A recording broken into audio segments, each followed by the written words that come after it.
రేపే కార్తీక సంకటహర చతుర్థి శనివారం. ఎంతో పవిత్రమైనటువంటి రోజు. దేవతలందరిలో తొలి పూజ అందుకునేది వినాయకుడు. పూజ శుభకార్యం ఏదైనా సరే ముందుగా వినాయకుడిని పూజించిన తర్వాత మిగతా పూజ మొదలు పెడతారు.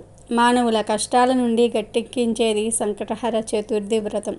గణపతికి అత్యంత ప్రీతిపాత్రమైన తిథులలో ప్రధానమైనది చవితి తిథి. అయితే ఈ చవితి లేదా చతుర్థి పూజను 2 రకములుగా ఆచరిస్తారు.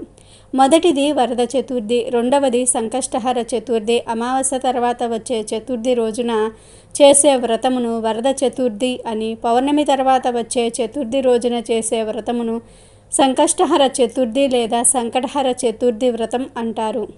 ఇందులో వరద చతుర్థిని వినాయక వ్రతంగా వినాయక చవితి రోజున ఆచరిస్తారు. సంకటములను తొలగించేది సంకటహర చతుర్థి. సంకటహర చతుర్థి రోజున వినాయకుడిని పూజించటం వల్ల సకల కోరికలు నెరవేరుతాయి. అందరికీ వినాయకుడు మొదటి ఆరాధ్య దైవంగా ఉంటాడు. అయితే ఈరోజు వినాయకుడికి ఇష్టమైన ఈ దీపాన్ని పెడితే మీ ఇంట్లో ఉన్న దరిద్ర బాధలు కష్టాలన్నీ కూడా తొలగిపోయి అపర కుబేరులు అవ్వటం ఖాయం. ఈ దీపం పెట్టడం వలన మీకు లక్ష్మీదేవి కటాక్షం లభిస్తుంది అని పండితులు చెప్తూ ఉన్నారు. మరి ఆ దీపం ఏమిటో, ఎలా వెలిగించాలో ఇప్పుడు మనం ఈ వీడియోలో తెలుసుకుందాం. అంతకన్నా ముందు మా వీడియో నచ్చితే లైక్ చేసి షేర్ చేయండి. అలాగే మా ఛానల్ని కూడా సబ్స్క్రైబ్ చేసుకొని మాకు సపోర్ట్ చేయండి. ఇక వీడియోలోకి వస్తే, సంకటహర చతుర్థి నాడు ఖచ్చితంగా సంకటహర చతుర్థి వ్రతాన్ని ఆచరించాలని పండితులు చెప్తూ ఉన్నారు. అసలు ఈ సంకటహర చతుర్థి వ్రత కథ ఏమిటో తెలుసుకుందాం. ఒకానొక నాడు ఇంద్రుడు తన విమానంలో మృగంటి అనే ఋషి దగ్గర నుంచి ఇంద్రలోకానికి తిరిగి వెళ్తూ ఉండగా ఘర్సేన్ అనే రాజు రాజ్యం దాటే సమయంలో ఆ విమానంపై దృష్టి సారించాడు. అతని దృష్టి సోకగానే ఆ విమానం చటుక్కున భూమిపై అర్ధాంతరంగా ఆగిపోవటం జరిగింది. ఎందుకంటే ఘర్సేన్ అనే వ్యక్తి అనేక పాపములు చేసిన వాడు. అతని చెడు దృష్టి పడగానే విమానం ఆగిపోయింది. ఆ ఇంద్ర విమానం అద్భుతమైన వెలుగులకు ఆశ్చర్యచక్తుడైన ఆ దేశపు రాజు సురసేనుడు గబగబా బయటకు వచ్చి ఆ అద్భుతాన్ని ఆశ్చర్యంగా చూస్తూ ఉండిపోయాడు. అక్కడ ఇంద్రుని చూసి ఎంతో సంతోషానికి లోనైన మహారాజు ఆనందంతో నమస్కరించారు. రాజు ఇంద్రునితో, మా రాజ్యంలో విమానం ఎందుకు ఆపినారో కారణం చెప్పండి అని అడిగాడు. అప్పుడు ఇంద్రుడు, ఓ రాజా, మీ రాజ్యంలో పాపాలు అధికంగా చేసిన ఎవరిదో వ్యక్తి దృష్టి సోకి విమానం మార్గమధ్యంలో అర్ధాంతరంగా ఆగింది అని చెప్పాడు. అప్పుడు ఆ రాజు, అయ్యా, మళ్ళీ ఆగిపోయిన విమానం ఎలా బయలుదేరుతుంది అని అడిగాడు వినయంగా. అప్పుడు ఇంద్రుడు, ఇవాళ పంచమి, నిన్న చతుర్థి. నిన్నటి రోజున ఎవరైతే ఉపవాసం చేశారో వారి పుణ్య ఫలాన్ని నాకిస్తే నా విమానం తిరిగి బయలుదేరుతుంది అని చెప్పాడు. సైనికులంతా కలిసి రాజ్యమంతా తిరిగారు, అన్వేషిస్తూ ఉన్నారు. కానీ దురదృష్టవశాత్తు అలా ఎవరూ దొరకలేదు. అదే సమయంలో కొందరు సైనికుల దృష్టిలో ఒక గణేష దూత వచ్చి మరణించిన స్త్రీ మృతదేహాన్ని తీసుకువెళ్ళటం కనబడింది. సైనికులు వెంటనే ఎంతో పాపాత్మురాలైన ఈ స్త్రీని ఎందుకు గణేష లోకానికి తీసుకువెళ్తున్నారని ప్రశ్నించారు. దానికి గణేష దూత, నిన్నంతా ఈ స్త్రీ ఉపవాసం ఉంది, తెలియకుండానే ఏమీ తినలేదు. చంద్రోదయమైన తర్వాత లేచి కొంత తిన్నది. రాత్రంతా నిద్రించి చంద్రోదయ సమయాన నిద్రలేచి కొంత తినటం వల్ల ఆమెకు తెలియకుండానే సంకష్ట చతుర్థి వ్రతం చేసింది. ఈరోజు మరణించింది అని చెప్పాడు. అంతేదాక ఎవరైనా తమ జీవితకాలంలో ఒక్కసారైనా ఈ వ్రతం చేస్తే వారు గణేష లోకానికి కానీ స్వనంద లోకానికి కానీ చేరుకుంటారు. వారు మరణించిన వెంటనే మేము వచ్చి వారిని గణేష్ లోకానికి తీసుకువెళ్తున్నాం. అప్పుడు సైనికులు గణేశుడి దూతను ఎంతో బ్రతిమలాడారు ఆ స్త్రీ మృతదేహాన్ని తమకిమ్మని. అలా చేస్తే విమానం తిరిగి బయలుదేరుతుందని ఎంతో చెప్పారు. ఆమె పుణ్యఫలాన్ని వారికి ఇవ్వడానికి గణేశుని దూత అంగీకరించనే లేదు. ఆమె దేహంపై నుండి వీచిన గాలి ఆ విమానం ఆగిపోయిన చోట చేరి విస్ఫోటనం కలిగించింది. మృతదేహం పుణ్యఫలం పొందినది కావటం వలన ఆ దేహాన్ని తాకిన గాలి సైతం పుణ్యం పొందింది. దాని వలన ఇంద్రుని విమానం బయలుదేరిందని చెప్పవచ్చు. ఈ కథ సంకష్టహర చవితి ప్రాముఖ్యత, ఆధ్యాత్మిక విలువలతో పాటు సంకష్ట చవితి ఉపవాసం మొదలైన విషయాలు తెలుపుతున్నది. వినాయకుని భక్తులందరి దృష్టిలోని ఈ వ్రతం చేయటం వలన చాలా పుణ్యం పొందుతారని భావన. ఈ వ్రత మహత్యం వలన ఈ వ్రతం ఆచరించిన వారు ఎవరైనా సరే గణేశుని లోకానికి లేదా స్వనంద లోకానికి వెళ్తారని, అక్కడ భగవంతుని ఆశీస్సుల వల్ల ఎంతో ఆనందాన్ని అనుభవిస్తారని గణేష పురాణంలో చెప్పబడింది. మరి ప్రతి ఒక్కరూ సంకటహర చతుర్థి వ్రతాన్ని ఆచరించి శుభ ఫలితాలను పొందండి. హిందూ పురాణాల ప్రకారం పార్వతీ పరమేశ్వర్ల పెద్ద కుమారుడే వినాయకుడు. దేవులందరిలోనూ లంబోదరుడే మొట్టమొదటి పూజలు అందుకుంటారు. సంకటహర చతుర్థి వంటి పవిత్రమైన రోజున ఉపవాసం ఉండటం వల్ల వినాయకుని అనుగ్రహం లభిస్తుందని చాలామంది నమ్ముతూ ఉంటారు. అంతేకాదు తమ జీవితంలో ఎదురయ్యే అడ్డంకులన్నీ తొలగిస్తాడని, తాము కోరిన కోరికలన్నీ కూడా నెరవేరుస్తాడని చాలామంది విశ్వాసము. అందుకే ఈ రోజున ఉపవాసం ఉండాలని నమ్ముతూ ఉంటారు. సంకటహర చతుర్థి నాడు తెల్లవారుజామున నిద్రలేచి ఇల్లు శుభ్రం చేసుకోవాలి. ఇల్లు మొత్తం గంగాజలం చల్లుకోవాలి లేదా పసుపు నీటిని ఇల్లంతా చల్లాలి. తర్వాత తలస్నానం చేసి పూజ గదిని శుభ్రం చేసుకోవాలి. వినాయకుడి విగ్రహాన్ని ఉంచి ఆయనకు ఇష్టమైన పసుపు రంగు పూలను అలంకరించుకోవాలి.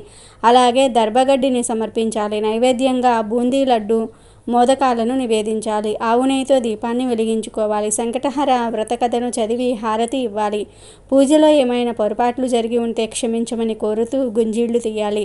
పూజ అనంతరం ఉపవాసం ఉండాలనుకునేవారు ఉపవాసం నియమాలను పాటించాలి.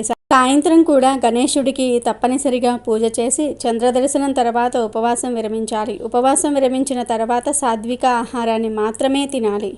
ఇక ఈరోజు ఏమి చేసినా చేయకపోయినా స్నానం చేసి చంద్రోదయం అయిన తర్వాత లక్ష్మీ గణపతి ముందు చిన్న బెల్లం ముక్క పెట్టి గరికను సమర్పించి ప్రత్యేకంగా దీపం పెడితే మీ కష్టాలన్నిటినీ కూడా ఆ గణపతి తీరుస్తాడు.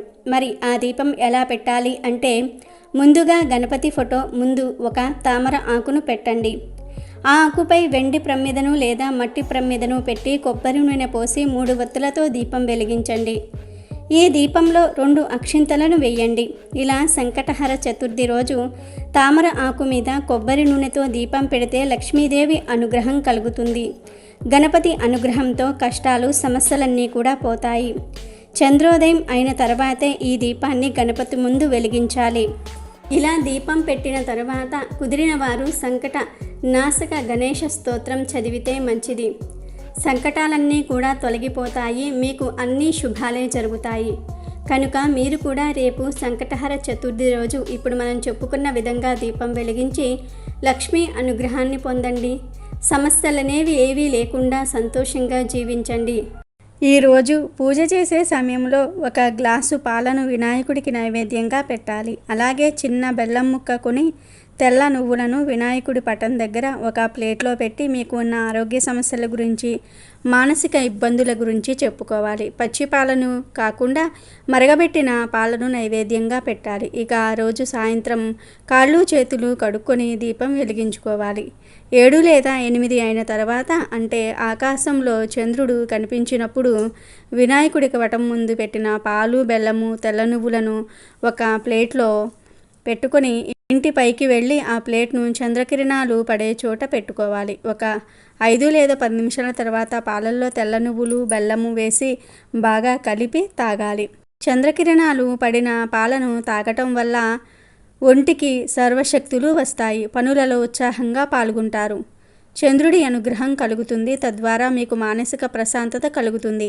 మనసు స్థిమితంగా ఉంటుంది. విద్యార్థులు, ఉద్యోగాలు, వ్యాపారాలు చేసేవారు ఇలా సంకటహర చతుర్థి రోజు ఈ పాలను తాగితే చాలా మంచిది.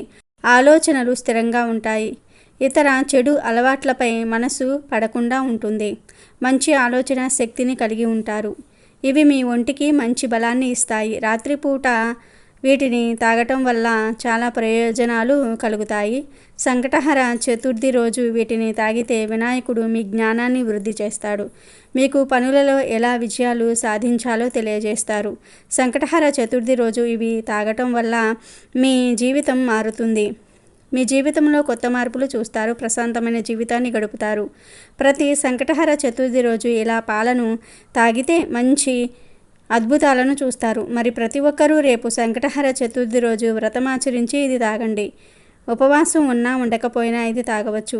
భక్తి శ్రద్ధలతో వినాయకుడిని, చంద్రుడిని పూజించి వీటిని తాగి శుభ ఫలితాలను పొందండి. గణేశుడికి ఎంతో ఇష్టమైన రోజు. ఈరోజు పూజ చేసినా చేయకపోయినా ఈ ఒక్క మంత్రాన్ని పఠిస్తే సమస్యలన్నీ కూడా తీరి ఆటంకాలన్నీ కూడా పోయి అష్టైశ్వర్యాలు కలుగుతాయి. మీరు చేపట్టే పనులలో ఏవైనా ఆటంకాలు ఎదురవుతూ ఉంటే ఆ ఆటంకాలన్నీ కూడా తీరి పనులు దిగ్విజయంగా పూర్తవుతూ ఉంటాయి. మరి ఎంతో శక్తివంతమైన సంకటహర చతుర్థి రోజు ఏ మంత్రాన్ని పఠించాలో ఇప్పుడు మనం ఈ వీడియోలో తెలుసుకుందాము. సంకటహర చతుర్థి అనేది ప్రతి నెలలోనూ వచ్చే గణపతి పండుగ రోజు. కష్టాలు అనేవి ప్రతి మనిషికి ఉంటాయి. డబ్బు ఉన్నవారు లేనివారు, స్త్రీలు, వృద్ధులు, పెద్దలు, పసిపిల్లలు ఇలా ఎవరి స్థాయికి తగ్గట్లుగా వారికి ఏదో ఒక ఇబ్బంది, ఏదో ఒక కష్టం ఉంటూనే ఉంటుంది. ఆ ఇబ్బందుల నుండి, కష్టాల నుండి లేదా కష్టం నుండి బయటపడడానికి మన శక్తియుక్తులు సరిపోనప్పుడు భగవంతుని సాయం అవసరమైనప్పుడు పూజ చేయటం, వ్రతం చేయటం, నోములు చేయటం చేసుకుంటూ ఉంటారు. తద్వారా భగవంతుని కృప మనకు లభిస్తుందన్న మానసిక సంకల్పంతో, సంతోషంతో మనం మన సమస్యల నుండి సులభంగా బయటపడతాం. ప్రతి నెల ఇలాంటి కష్టాలను పోగొట్టుకోవటం కోసం, మానసిక సంతోషం కోసం విఘ్నాధిపతిని పూజించడానికి ఎంతో ముఖ్యమైన రోజు ఈ సంకష్టహర చతుర్థి. ఇది గణపతికి ఎంతో ప్రీతిపాత్రమైన రోజు. ఈ రోజు కుదిరిన వారు వ్రతం చేసుకుంటే మంచిది. సంకటాలన్నీ కూడా పోతాయి. లేదంటే తోచిన విధంగా గణపతిని పూజించినా కూడా మంచి ఫలితాలు కలుగుతాయి. ముఖ్యంగా ఈరోజు గరికతో, ఎర్రటి మందార పూలతో పూజ చేస్తే గణపతి ఆటంకాలన్నిటినీ కూడా తొలగిస్తాడు. ఈరోజు ఇవేమీ చేయలేని వారు ఉదయం 5 సార్లు, మధ్యాహ్నం 5 సార్లు, రాత్రి చంద్రోదయ సమయంలో 5 సార్లు శ్రీ నమో హేరంబ మమ సంకష్టం నివారాయ నివారాయ అనే మంత్రాన్ని పఠిస్తే మీ సమస్త కోరికలు తీరి మీకు తెలియని అద్భుత శక్తి వస్తుంది. చేసే పనుల్లో విజయాలు మిమ్మల్ని వరిస్తాయి. దీనితో పాటు సాయంత్రం శుచిగా స్నానం చేసి చంద్రోదయ కాలంలో గణపతి ముందు ఒక బెల్లం ముక్క ఉంచి గరికను విఘ్నేశ్వరుడికి సమర్పిస్తే మీ కష్టాలన్నిటి నుండి కూడా ఆ సంకష్టహర గణపతి తీరుస్తాడు. కాబట్టి మీరు కూడా రేపు సంకటహర చతుర్థి రోజు ఈ చిన్న చిన్న పనులను చేసి గణపతి అనుగ్రహాన్ని పొంది సంతోషంగా జీవించండి.